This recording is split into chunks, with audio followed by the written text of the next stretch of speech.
Today, of course, I want to talk about Yemen. I want to talk about Saudi Arabia. There's a banner that we created. If you could bring up the yellow banner here, this could be in the picture. It says, "End the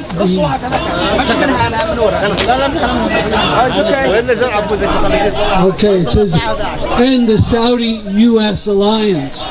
And we've been concerned about Saudi Arabia before even this latest attack on Yemen, because of the incredible cruelties of the regime. I mean, I think many of you know that there's a Saudi named Ali Mohammed Al-Nimr who is facing the death penalty, the beheading, and then the crucifixion of the body. This is being planned for him because he protested against the regime. He's a Saudi, and they want to kill him in a gruesome way. So there's terrible things that are being done by the Saudi regime to its own people.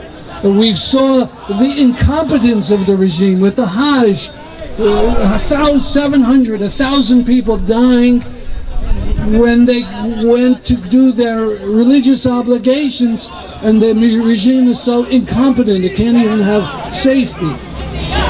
But of course here we're here to talk about this attack on Yemen.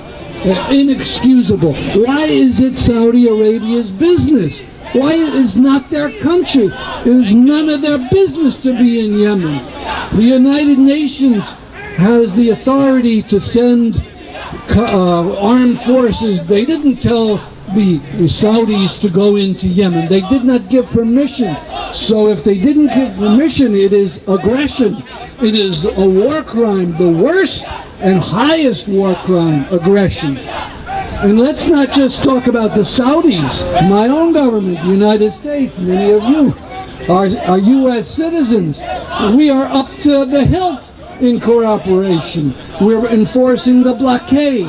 We are giving guidance to the Saudi bombers. I'm so ashamed. Just a few days ago, maybe 100 people at a wedding were killed by Saudi bombers. Whose bombs are those?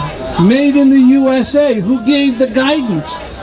Soldiers from the USA somewhere giving guidance for this thing. So it's a terrible thing.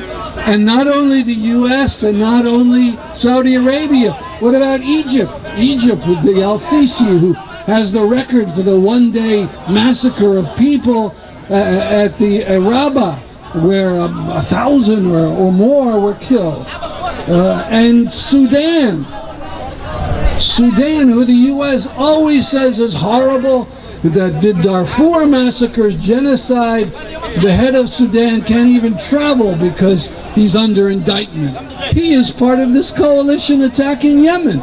This is absolutely absurd. Yemen has tremendous problems. I couldn't begin to understand the different sides, but I can tell you one thing. The outsiders, the other countries have no business, and they should get out. End the attack on Yemen. End the attack on Yemen. End the attack on Yemen. End the attack on Yemen. Thank you very much.